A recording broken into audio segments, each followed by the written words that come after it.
We're Charlie and Leanne, a couple from California who left our cushy suburban life to spend the next several years cruising around the Pacific Ocean on our boat, Juliet.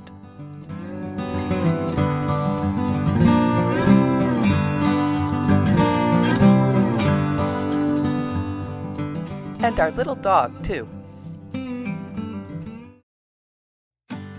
In our last episode, we continued cruising in the Sea of Cortez, stopping at some of our favorite anchorages like Agua Verde, Los Gatos, and San Evaristo. We had some extraordinary wildlife encounters, including dive-bombing pelicans, leaping dolphins, skittering crabs, creepy fish, and mysterious disappearing puffin birds. But then our little dog Bubba started to show some worrisome symptoms. This episode is going to be the last one of our first cruising season. It contains the final footage we shot in the spring as we continued sailing south in the Sea of Cortez on our return journey to La Paz. At this point, we were hearing rumors of the impending pandemic, but we had no idea what was in store for us and the rest of the world.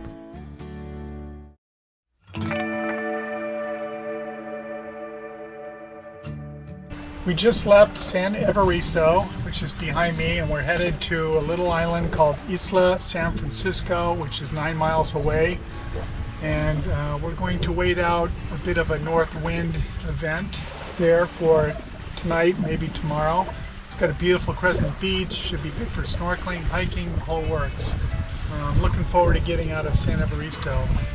We holed up there a little bit longer due to winds and also to learn more about the coronavirus situation, since we had some limited internet access. And we wanted to learn what the situation was in La Paz, which is our destination, by April 1st. And so far it's not too bad here. People just started today doing self-isolation, and the stores or the restaurants are only doing takeout. The stores are closed, but if someone shows up, they will sell some basic necessities. Anyway, it's starting to affect this area, probably not nearly as bad as major metropolitan areas or the US. And I hear La Paz is so far okay, but it's pretty delicate right now. Things could get worse quickly. So we'll see what it's like when we get back to La Paz in April. Meantime, we'll enjoy the local islands, basically self-isolating with ourselves and any fellow cruisers that have been out for this entire duration. It's a beautiful sunny day.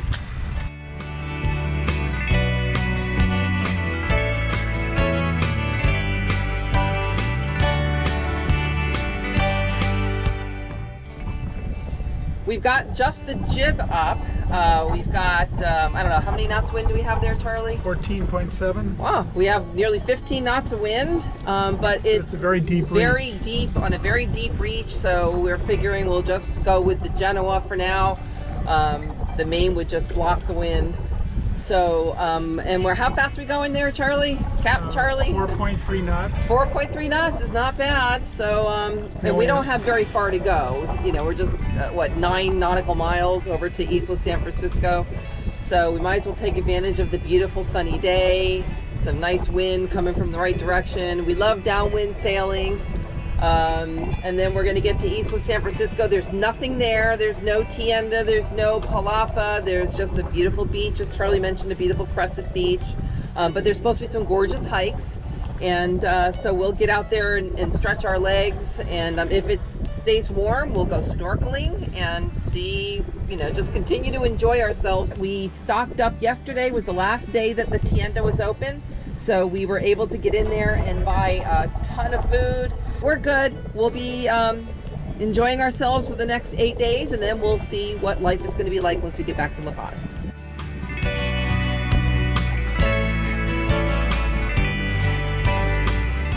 It was a quick and uneventful sail from San Evaristo to the tiny island of Isla San Francisco. We had skipped this picturesque island on the way north due to wind events, but now we had perfect weather to check it out. And we were still buddy-boating with our friends Barbara and Brian on Red Shoes. There's Red Shoes dropping their anchor right beside us. Another powerboat coming in. This is the whole thing. This is all there is.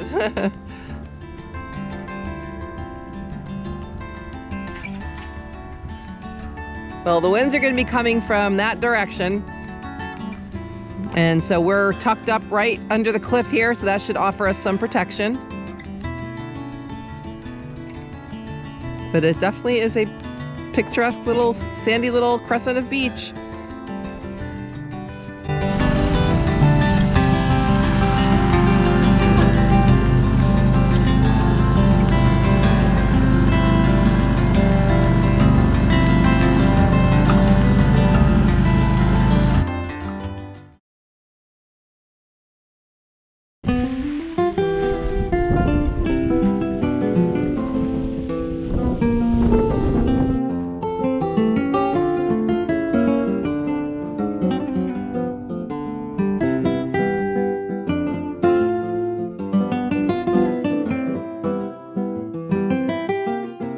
This circular anchorage is really popular with cruisers, as the beach here is gorgeous, the color of the water is vivid aqua, and the island begs to be explored.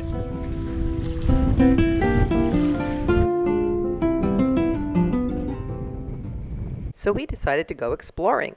Charlie still couldn't hike due to his foot issue, so Barbara, Brian, and I headed up this sandy trail to climb the famous narrow trail on the southern hook of the anchorage. This trail would be challenging on any day, but today it was crazy windy, which made it downright scary, especially for me, given my fear of heights.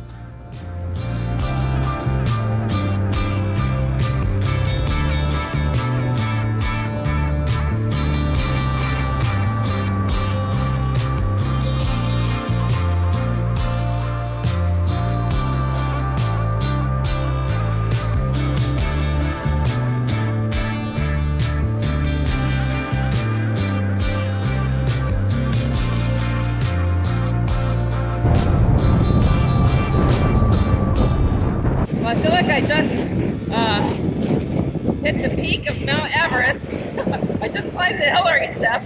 It was a little scary because I'm afraid of heights, but I got myself up here. Getting down is going to be another story, but damn it, I made it. I got up here. The wind is blowing like crazy, so I'm just hoping it doesn't blow me over the precipice before I manage to get myself down. The climb may have been a little stressful, but it sure did afford us some amazing views.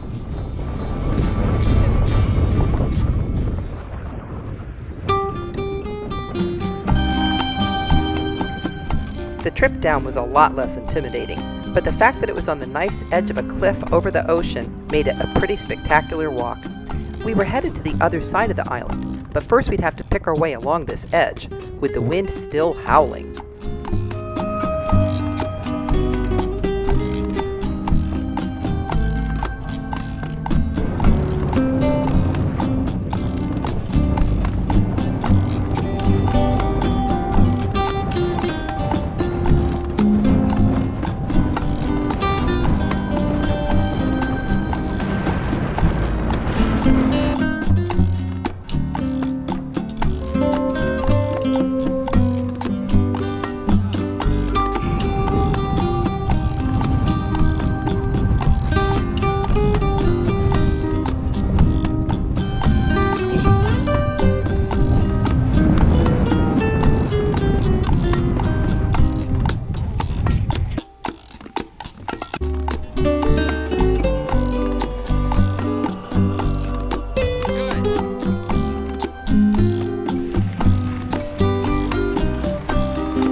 Finally, we made it to the other side.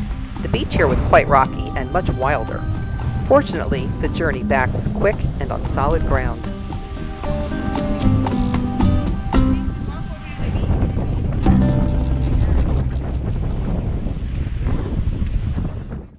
The next day, we continued our journey south, sailing from Isla San Francisco to Isla Partida. There's a picturesque cove there called Ensenada Grande. We only had one night here, and we didn't do much but take in the views, but we did have another cool wildlife encounter. It's a shark! Right there! No, that's a shark. No, it's a shark. It's like dogfish type shark or a thrasher. It's Oh yeah, he's going back and forth.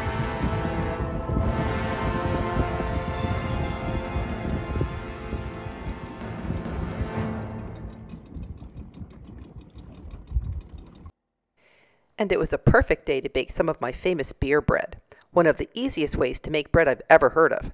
No yeast, no kneading, only a few ingredients, and it uses a whole bottle of beer to make it rise. It's super easy and really tasty, and we always have plenty of beer on board. Our next stop was Caleta Partida, which we'd been to before. This was the first anchorage we stopped at on the way north. This was a place where we saw dozens of sea turtles popping up all over the anchorage.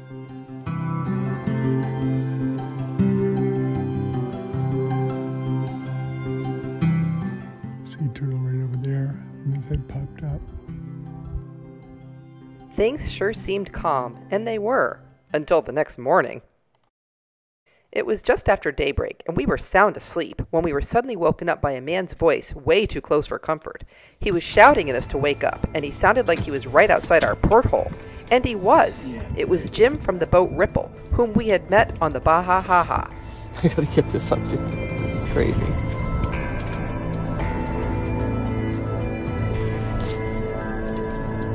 Yeah. Well, it's a pretty sunrise. Apparently during the night the winds had shifted and our boats swung towards each other. When we had dropped anchor, we thought we were far enough away, but apparently he put out a lot of rope, way more than we'd expected. So during the night our boats drifted almost right into each other.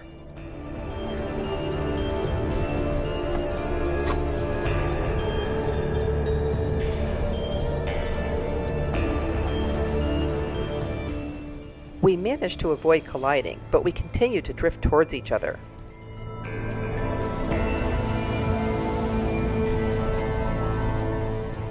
Finally, we got far enough away where we could pull up the anchor and move, which we did, promptly. 2-1. Okay, so we dropped anchor on the other side of a whole other boat, between two other boats, so we wouldn't be next to him. And in the meantime, we have this spectacular sunrise, which is a good thing because that's how we found out we were about to hit. We were within inches of hitting because he came up to take a picture of the sunrise. Okay, we're in an entirely different place, not anywhere near that other boat. We are a lot further back than I wanted to be, but due to the upcoming wind condition, then it's probably better to be further away.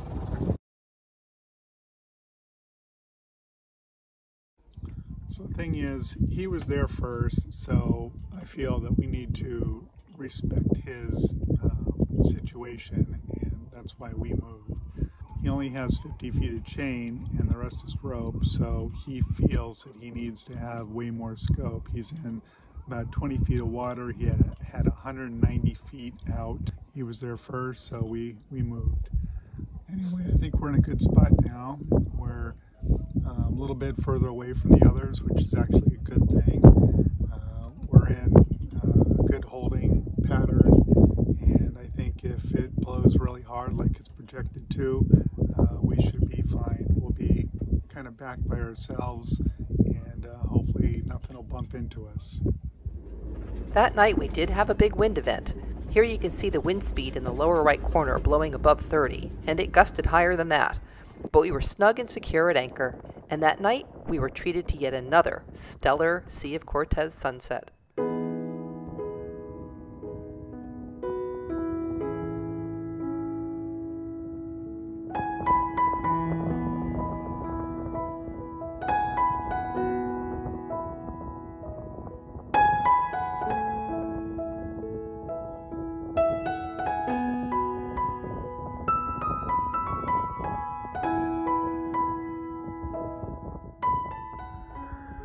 Well, we finally got a break in the wind here at Caleta Partida.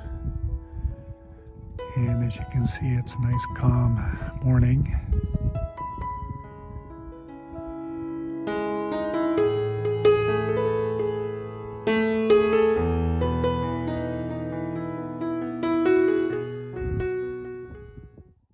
Our next stop on our journey was a cove on the other side of Isla Partida called Playa Bonanza. And what's our favorite thing to do when we hit a new beach? We go beach combing. Look. Got a porcupine fish. Lovely.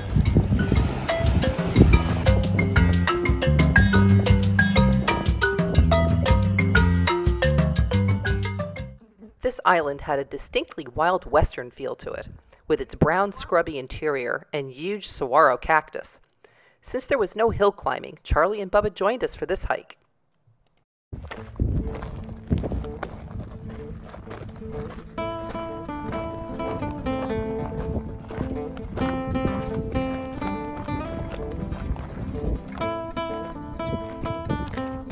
We kept encountering these little rock piles, probably set there by other cruisers.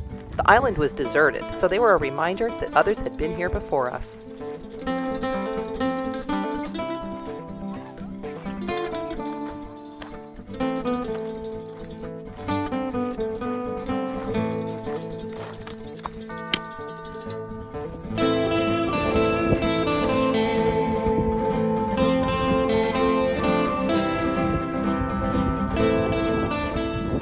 There you go, make it obvious.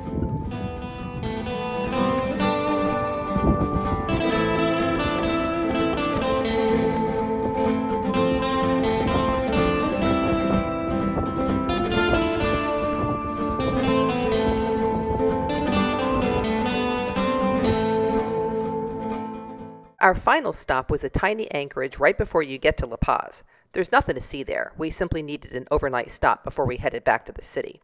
But even this turned out to be a little more exciting than we were expecting. Well, this is something. We're pulling up the anchor here at Bahia Falsa, and we pulled up, I don't know, some kind of mooring or something. So Charlie's hanging over the side here, trying to unwrap it.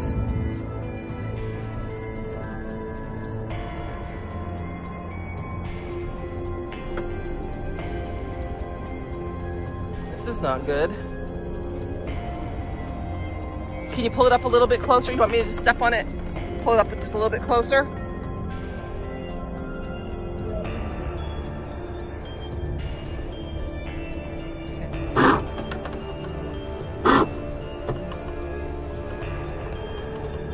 It's not going. Well, I have to stop. It's not going.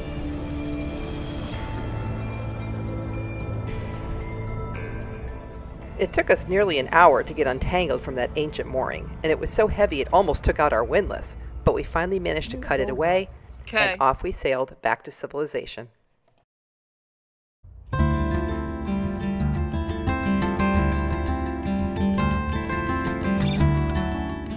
So there we were, back in the marina, once again enjoying the spectacular La Paz sunsets, but things were not the same. The pandemic was in full swing now, and we were basically trapped on our boat. Things were shutting down, and temperatures were heating up, and it became pretty uncomfortable. At this point, we just didn't know what was going to happen, and I started freaking out. Some cruisers managed to get out, but commercial flights were being canceled right and left. Fortunately, we have a beloved relative who flew in to save the day, literally. Our sister-in-law Linda and her husband Bruce flew down in their private plane and swooped us and Bubba out of there. What a relief!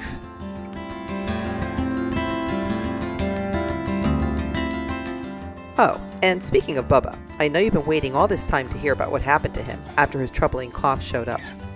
We took him to the vet in La Paz the day after we arrived, and he was diagnosed with a condition called collapsed trachea. It's basically a problem with his airway, and it's something he will always have, but it is treatable. He's on meds now that greatly reduce his coughing, and he's got his pep back.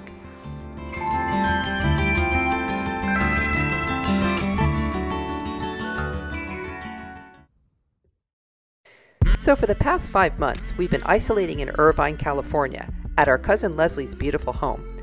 We are forever grateful to her for allowing us to stay here. We've been enjoying the many open space trails and parks around here. Charlie takes Bubba for long walks and often rides his bike through the canyons. I've been running 6 miles a day and working on my overall fitness. Charlie has also taken advantage of the healthcare here to look for any effective treatments for his drop foot condition. He's now wearing a brace, which helps a lot with his walking. We're both feeling stronger than ever. When we first arrived back in California, I had gained a few too many pounds, and Charlie had lost too many. So we've worked hard on getting back into shape, and we feel ready for the physical rigors of life on the hook. The pandemic is not over, and probably won't be for a long time, but the world is adjusting, and we are too. We're heading back down to Juliet to begin our adventure again.